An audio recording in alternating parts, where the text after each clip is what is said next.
The lecture is entitled Solving Contemporary Built Environment Challenges with Sustainable Construction Project Management.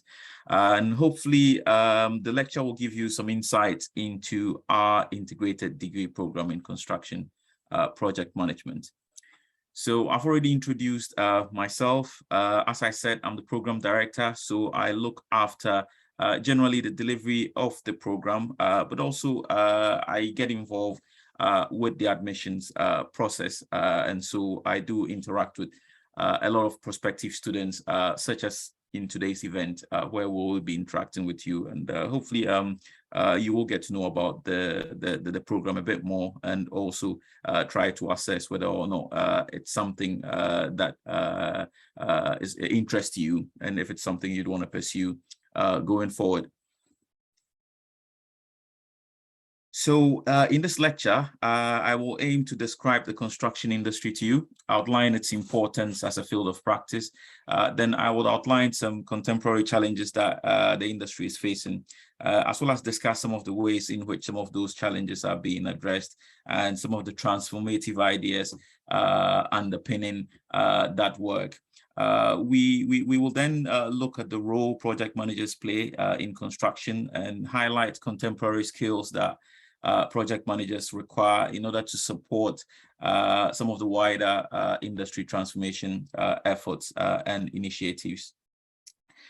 Finally, we will introduce you to our integrated degree program, and outline how that positions our graduates to be able to sort of participate within the industry in the context of some of the changes that are happening in industry. So by the end of the lecture, in summary, we hope to give you a good understanding and overview of construction, as well as its importance, but generally just discuss the relevance of the topics that we'll discuss in relation to our new program.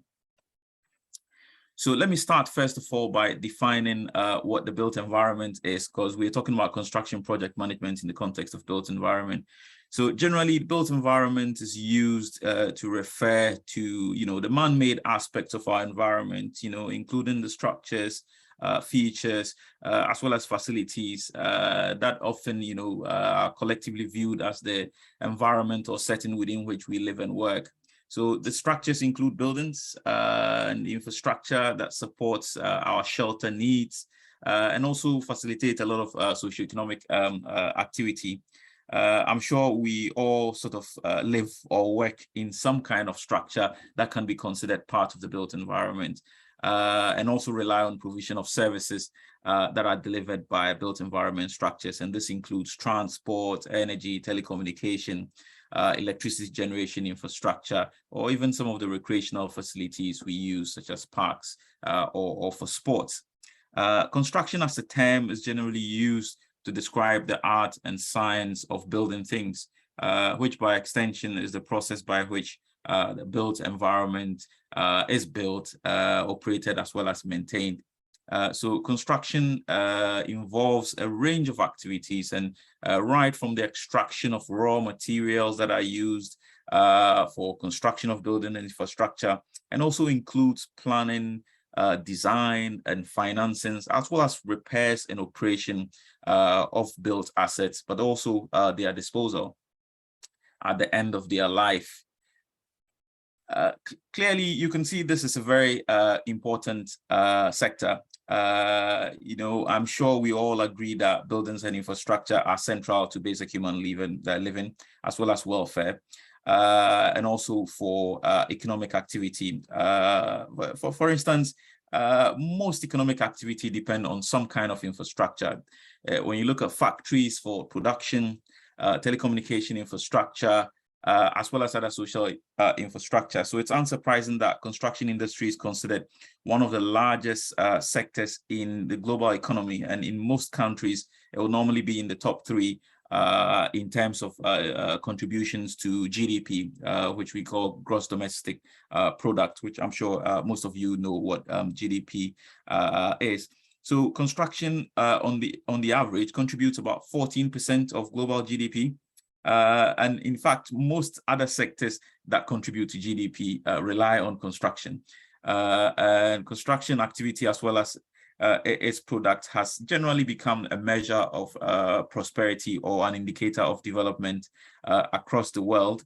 And considering some developments in the world, including population growth and explosion, that has outpaced the provision of infrastructure in many parts of the world. This has led to sort of like a huge infrastructure deficit. And some studies have estimated infrastructure deficit around $3.5 trillion a year globally. Just to give you a bit of a measure of what $3.5 trillion is, the UK and India's entire GDP, or if you, as it were, the entire size of the economy of the UK and India are under $3 trillion a year. So you can imagine that the world has an infrastructure deficit gap that exceeds the UK or even India's GDP per annum. So it tells you there's a lot of infrastructure that we need or that's yet to be developed. And this problem would become even worse because the global population is expected to reach about 10 billion by 2050. And over 70% of that population is expected to live in cities. And so you can imagine the stretch on infrastructure within cities. And some of the manifestations of this problem include, obvious overcrowding that we notice in a lot of the major cities in the world, and its attendant issues such as congestion in the city, congestion with traffic, and the like. Thus, I'm sure we can all realize how important construction is and how it's going to remain important in global development initiatives for the foreseeable future. The construction industry is faced with a reality and an enormous task of, bridging the huge global infrastructure deficit at a very high cost to many economies. And the scale and urgency requires modern and cutting-edge approaches to planning, design, as well as delivery, which in many cases, we require excess of more than 20 times of what we have in terms of existing infrastructure. And so it's an enormous task. Therefore, such an enormous task comes with huge challenges as well. And this challenges the current ways of working and thinking within the sector. So in the next few slides, I will outline to you some of the challenges that I have selected as being the most profound and worthy of discussing in the context of this lecture. So number one is our environmental impact as well as sustainability. So I'm sure we've all heard about the global climate emergency, and one of the notable issues of environmental concern is actually the level of carbon dioxide, which is a harmful emission, which is often associated with industrial activity. Unfortunately, construction is a major contributor to carbon emissions, with an estimated 40% of all emissions attributable to construction activity or the operation of buildings and infrastructure. Another interesting statistic, well, I shouldn't say interesting, not very great statistic, is that over 60% of all extracted non-renewable resources ends up as construction materials. And this includes very popular construction materials like timber, as well as steel, which relies on the extraction of iron ore. So for instance, around 400,000 tons of steel goes into construction, and that's about half of the entire steel produced in the world. And we also use a lot of concrete. It's a popular construction material, and concrete is associated with the production of cement, because cement happens to be one of the key components of concrete. And cement production also has an unenviable record of being one of the highest in terms of pollution as well as energy use. So this in turn causes more release of carbon dioxide. If we look at the statistics on the slide, we can see, it's indicative of construction's impact in many other areas, including, the amount of waste that comes from construction. So more than 50% of waste that goes to landfill comes from construction. 40% of water pollution is as a result of construction activity, and we're also a major, contributor to pollution. So obviously, this underscores a certain challenge that construction poses generally in terms of the environment. These graphs highlighted further, so you can see the trajectory of carbon emissions throughout the world for the past almost 100 years, and it's continuously going up, not coming down. And construction is, on the basis of research, is thought to contribute more than 40, or at least around 40% of this situation. And this is mainly because of inefficient ways of designing facilities and infrastructure, as well as operating it. So as much as this is a challenge in construction, we are also in a very good position to play a key role in terms of minimizing our impact and overall delivering a more sustainable built environment. Now, there's also an issue of productivity. So when you look at the graph on this slide, you'd realize that productivity growth has declined in construction over in the past 30 years when compared to sectors such as manufacturing or agri. And this is attributed to continued use of very traditional methods within construction methods, as well as materials in most parts of the world.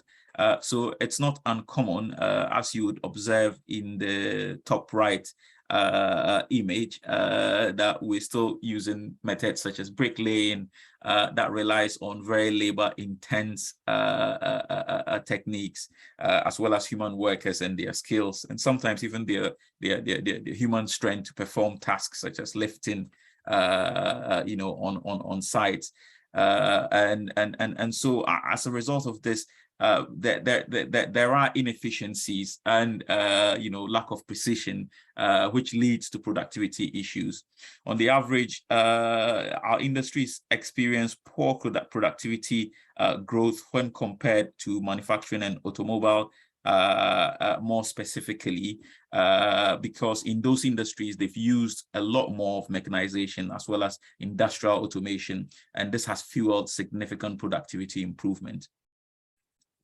An example is on the right bottom image, you can see a scene of an automobile factory where there's a lot more automation and use of robotics. Unfortunately, construction is not completely like that in most cases. Finally, there's the continued reliance on these sort of labor-intensive methods within construction has an unfortunate consequence, especially in terms of health and safety of workers. And this includes, unfortunately, sometimes fatalities when accidents occur. Through health and safety policy and regulations, as well as engineering interventions, safety record of construction has improved tremendously over the past years. For example, in the UK, you'd observe in the graph on the screen that fatality rates have declined over the past 4 decades. But there's, of course, still a bit of a gap. So a few people still unfortunately get involved in accidents. So there's room for improvement. However, with continued reliance on very traditional approaches, it will be difficult to bridge that gap. So again, this is another area in which construction or the built environment, it's still got a bit of work to do. So now we have outlined some of the challenges we are facing, some of the improvements we have made. But despite these, there's still a lot of room for improvement. So there are a lot of transformative ideas that are revolutionizing the way construction is being delivered, and by so doing, alleviating some of these challenges. So in the next section, we will review a few of them that I believe are worth mentioning. So these transformative ideas are supposed to transform the way we design, construct, and operate buildings and infrastructure. Because the built environment has generally been criticized in terms of our way of working in the past, and believed to lag behind some sectors which I've mentioned earlier on. So the transformation ideas are generally around efficiency, effectiveness, as well as sustainability in our processes, as well as delivery of our products. Some of the most profound ideas of innovation have been around digitalization, smart industrialization, smart automation, as well as adoption of green technology. Examples of some of these concepts you can see on this side of my slide, and this includes concepts in building information modeling and digital twins, which we will discuss, and some other technologies that enable information modeling, including the Internet of Things, cyber physical systems.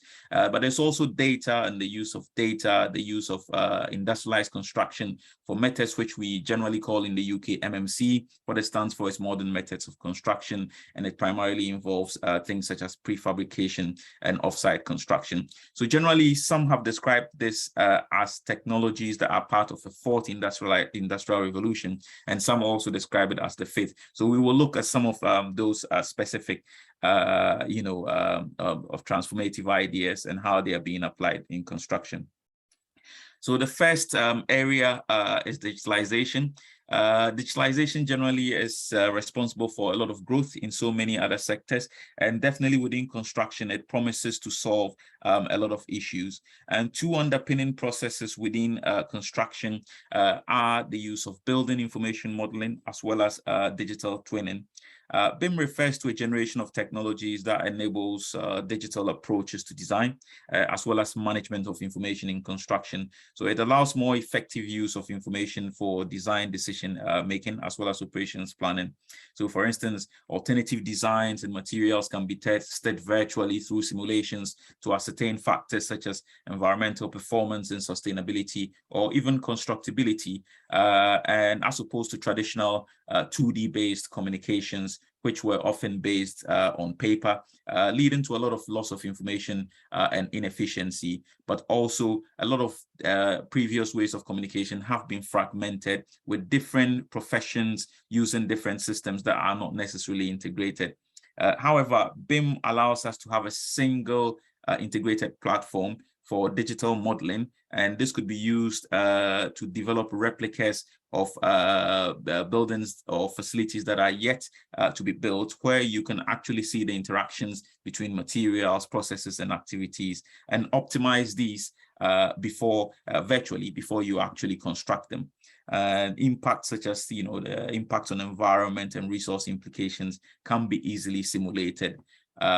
Finally, this could be used into developing digital twins, which are twins of real life infrastructure in a virtual format that allows engineers and project managers to monitor in real life asset performance, to be able to make timely decisions about assets and the management of projects.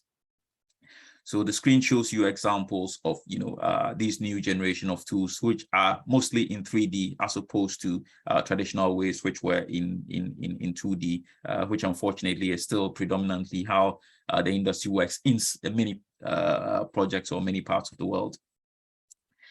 So BIM enables the use of virtual reality and augmented reality. So VR uses sort of computer technology to create simulated virtual environments in a fully immersive way and at scale. So you can place yourself in a virtual replica of a facility, replicative of what the real environment looks like, and would normally use either head-mounted displays or other devices that can overlay virtual things onto our surrounding environment.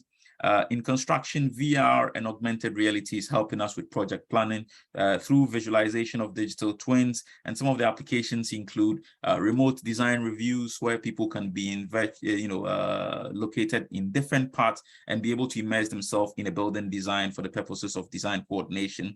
Or we could use it to simulate construction sites, which we would now use for construction safety training, so that workers can understand risk before they actually go to a project in real life. So I've got an example of this. So this is actually a project between myself and my students. So you can see some of the pictures of my students and colleagues testing this out. So this was a VR sort of safety training application that we've built to replicate construction site environment for workers to immerse themselves and understand risk they are likely to meet before they actually go to the real environment. And also this has integration of visual analytics, which helps us to understand visual attention for feedback to the workers, as well as to safety and project managers for the planning of construction work. Another good idea or transformative idea that's becoming mainstream is industrialization. And primarily industrialization within construction is often discussed in the context of prefabrication and offsite construction. And what is prefabrication and offsite construction? So they are delivery methods that mostly transfer construction activities into a factory environment where the activities can be more easily controlled and easily automated. Okay, and so the building components are completed as modules and assembled on site, just like you would assemble, a Lego. And this has, a number of benefits. So during COVID, we've seen a lot of case studies of how hospitals have been delivered in a matter of weeks, as opposed to probably months or even years when traditional techniques of construction are used. So this have a lot of case studies demonstrate a lot of benefits with these techniques, and they've become really mainstream with a lot of contractors and as well as designers opting for this approach in the design of buildings because of its benefit in terms of efficiency, as well as some of the sustainability benefits you get from working in a controlled factory environment where you can control things like waste, as well as where it's easier to transfer learnings from simulations in digital models into automated systems for the production of construction. And it also avoids labor-intensive approaches that keep workers doing things that are not very safe on construction sites. Another related technology to industrialization is the use of automation and robotics. There's an emerging market for construction robots, both in factory and on-site operations, and these robots contribute to solving the safety and productivity challenge by replacing humans in dangerous activities, and in some cases collaborating with humans to improve efficiency. Construction methods and materials, however, need to evolve to support the levels of automation that robotics offers. And so on this side of my slide, you would see an example of research project by colleagues here in UCL and in the Bartlett School of Sustainable Construction, together with some academics in other partner universities in the UK, where they have explored the use of drones for aerial additive manufacturing of buildings. So this project explores how a group of drones can be deployed using additive manufacturing to build facilities in ways replicating how bees, actually collaborate to build their nests.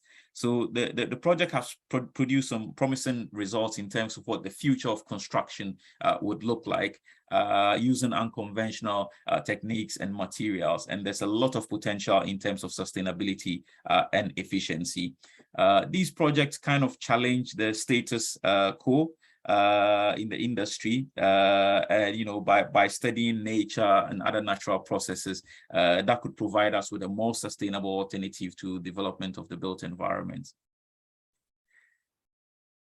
Okay. So yeah, so those are 3D printers. So they basically sort of replicated how 3D printers worked, but using sort of micro level robotics and automation devices, which is drones to build. So it's got really promising results in terms of application within industry. Okay. All right. Oops, sorry. All over the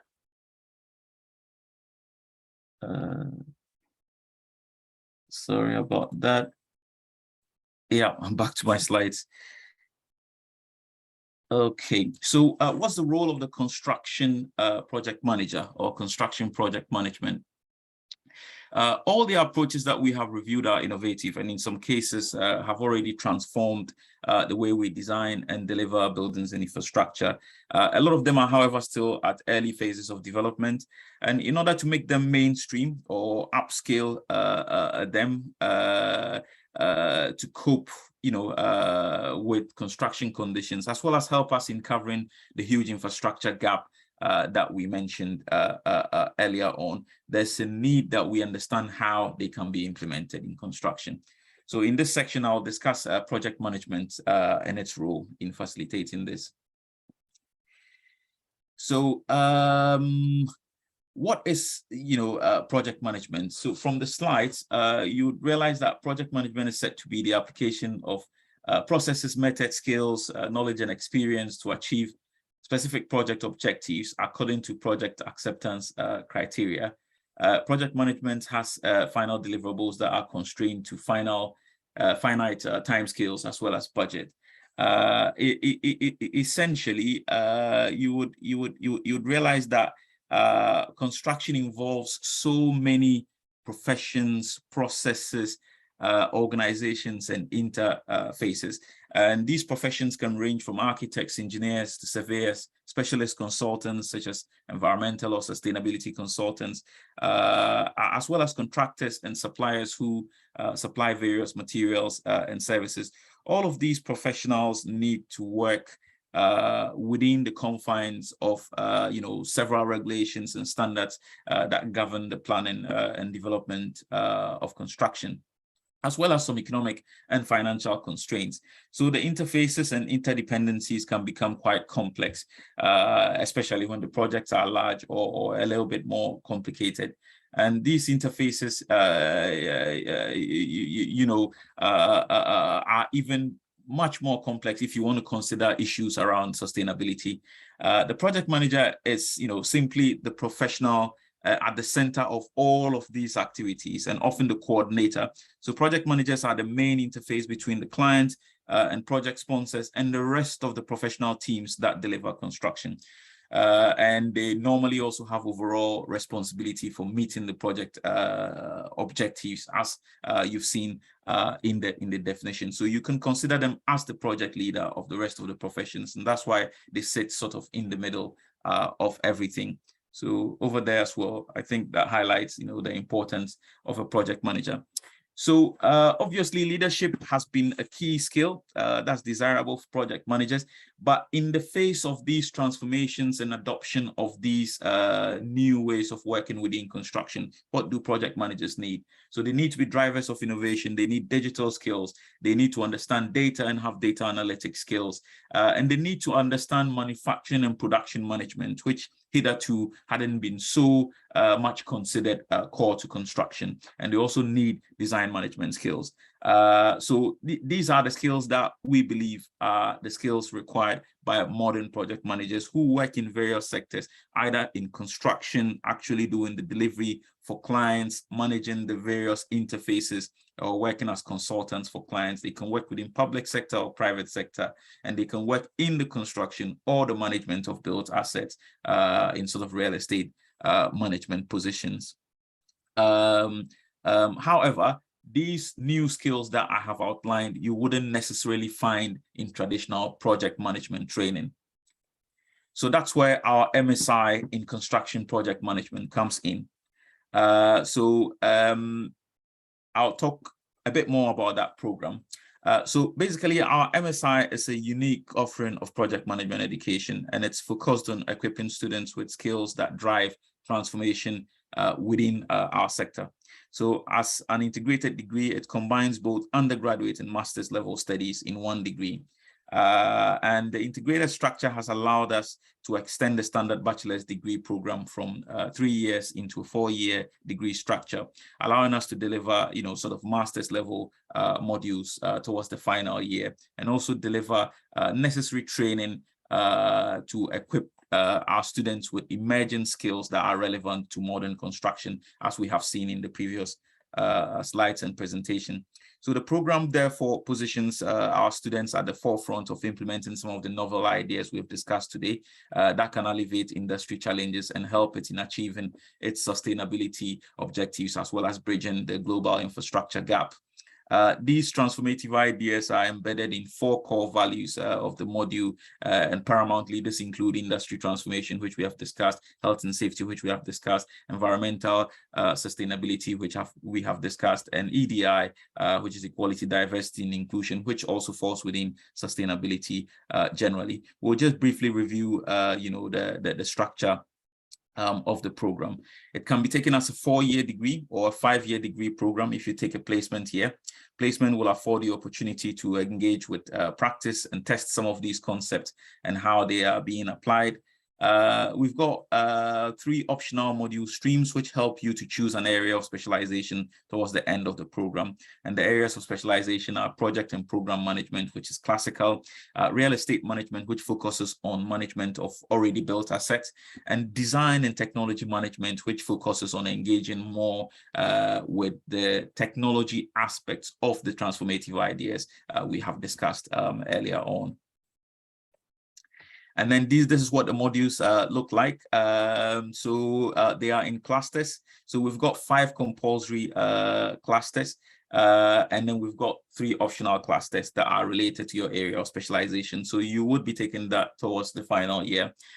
The compulsory clusters would be in the first 2 years of the program, and this includes the industry cluster, where we introduce you to our industry management, where we introduce you to core principles of project management, and more on the traditional approach, professional practice. There are some very important professional practice areas within construction that would help you understand your role as project manager and the role of other professions who are involved in construction. And technology would help you engage with the engineering principles of construction, as well as some of the technologies that we use in managing the process. And in the integration cluster, you would have elements of all of the other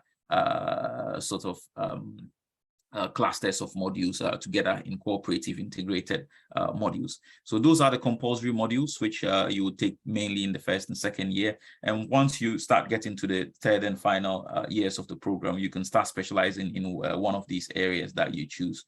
Project program management, real estate, or design and technology management. Teaching and learning, you will benefit from the quality education that our faculty offers as a world-leading faculty of built environment.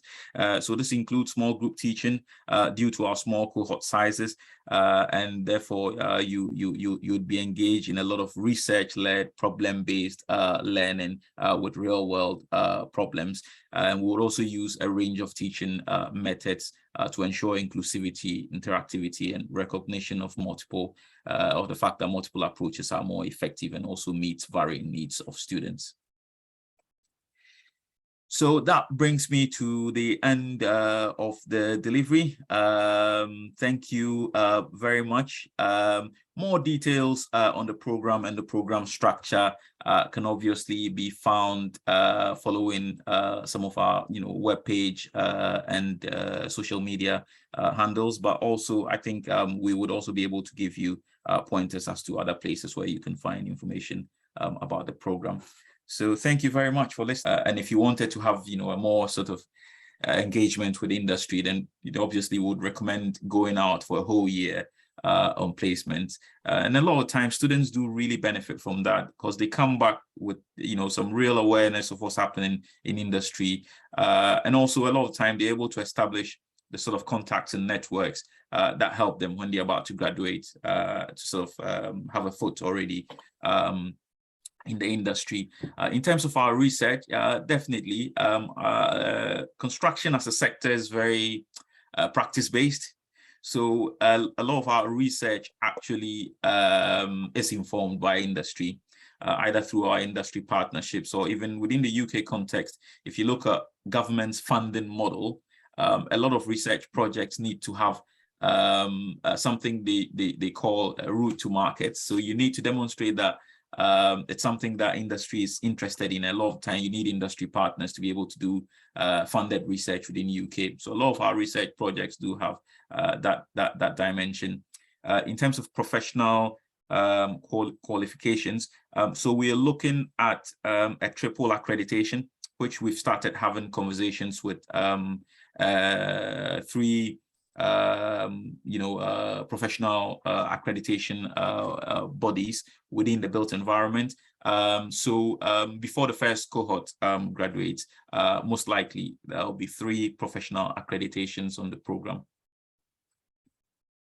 Great, good to know. And there's a kind of follow-up question in the chat. Someone has asked, so will the department facilitate these placement, or is it kind of the responsibility of the student? No, we do as much as possible to facilitate this. So we always have, for our programs, we always have a placement tutor. So we have a tutor that's dedicated to managing some of the relationships we have with our professional partners and network, primarily for securing places for our students. So we do our best to provide placement opportunities for students. Brilliant. And if students, they're not 100% sure whether they should go for the 4-year option or the 5-year option, is there any flexibility to switch between the two, or is it important that they know what they want to do at the point of application? Absolute flexibility. So for those who are completely sure that's what they want to do, they could choose it from the onset. If you're not very sure, you can start and then choose it later on in the program. So there's absolute flexibility on that.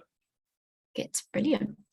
And then I was also thinking about kind of location, so where the program is taught, and perhaps a little bit about facilities or opportunities. So at the moment, the program would run from Bloomsbury, so central London. So you would have the benefit of being in the center of London, although the school has also got facilities in Stratford at the Here East campus, including some laboratories, and so definitely, although you'll be based in central London, there will be a lot of activity in Stratford as well that students will get involved in, and they would have access to those facilities. I'm sure online, maybe some of our material online could have indicated that it's primarily in Stratford, but no, that's not the case. It's primarily in Bloomsbury, so it's something we would address. But then there would be activity in Stratford as well that students can get involved in. Wonderful, thank you. So there's another question here. In terms of applicant profile, what would you be looking for in a student? Are there any particular skill sets? So I think we did touch upon that at the beginning, but it'd be good to reiterate that, I think. So in terms of skill set, so I'm guessing skill set to demonstrate to get admitted. Is that what they're okay? All right. I think so. So primarily, I would say make sure you're meeting our entry requirements, because that's kind of the primary point before we start even evaluating. And like I said, what we're looking for really is genuine interest and passion for the subject, if you're able to demonstrate it, or at least an understanding of what the subject entails. So in terms of skills, obviously it's a project management program. So project management comes with a lot of leadership. It comes with a lot of coordination. It comes with a lot of ability to sort of communicate and relate. So of course, if we have these qualities in a student, that would be great. But it's not primarily what we're looking for, because also we're trying to build people to improve those skills. But yes, obviously, if you can demonstrate that through previous experience, you've got some of those skills, I think they would be useful. But also a general academic ability and motivation. I think that's one of the key ones.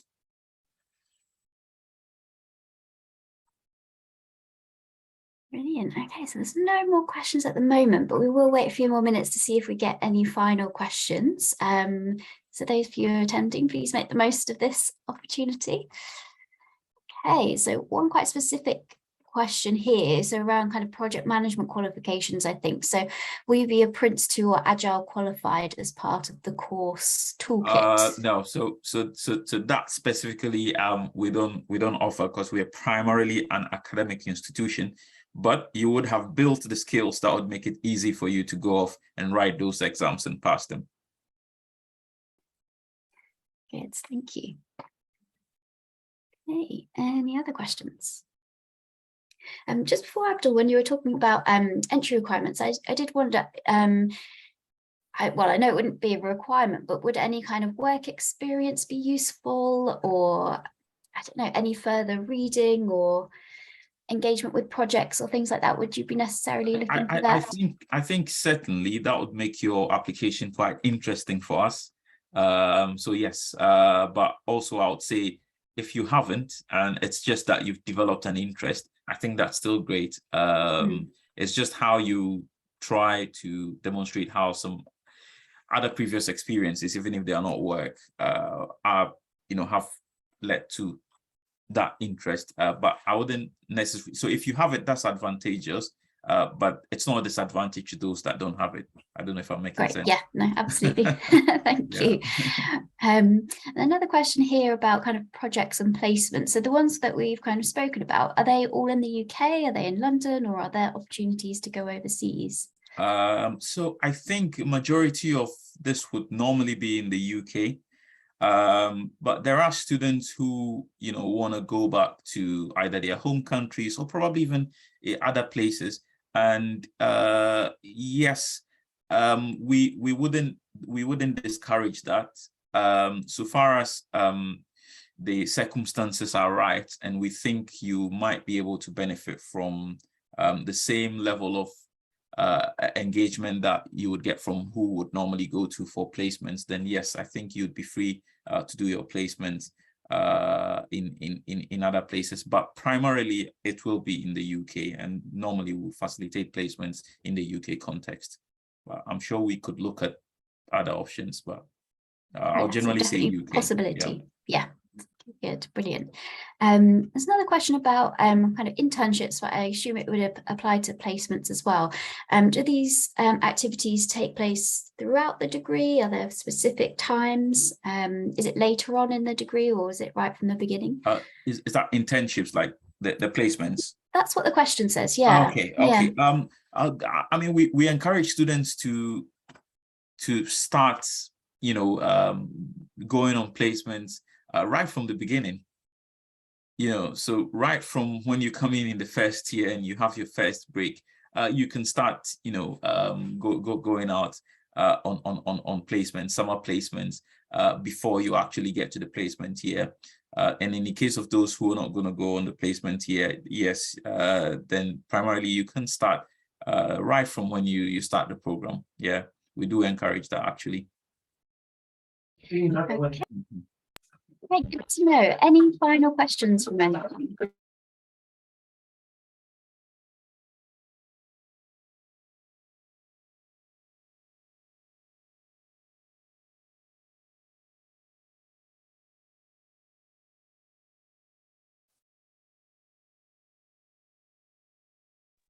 Okay, a few final questions coming in here. So yeah, just a note to everyone, we have been recording this session, so we will circulate it to everyone who's registered, so you can rewatch it to get all the details. But someone's asked, how many places are there on the program? So are there a specific number that you're looking for? So those are quite, I wouldn't put a number to it, but what I would say is that we're committed to sort of small group teaching to allow interactivity. So either through the cohort size or through tutorial groups that we put you into, you'd normally be in smaller numbers. So you have a lot of engagement with lecturers. But in terms of the whole cohort size, in comparison to a lot of undergraduate programs around the UK, this won't be a very large cohort. Yeah, so that I can say, but I wouldn't be able to put numbers. Yeah, definitely small group teaching is quite a feature of the course, which is great. Yeah. Okay, so we're almost at the end. Any final questions? We will also put some relevant email addresses into the chat, so if you think of any more questions after today, we can follow up.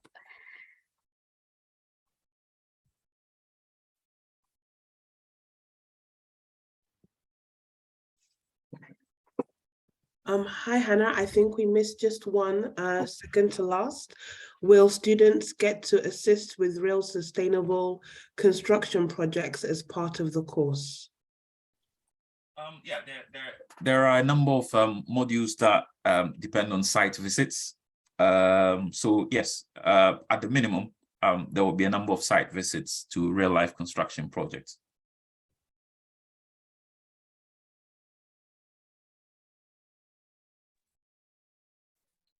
Okay, so I think we'll probably leave it there.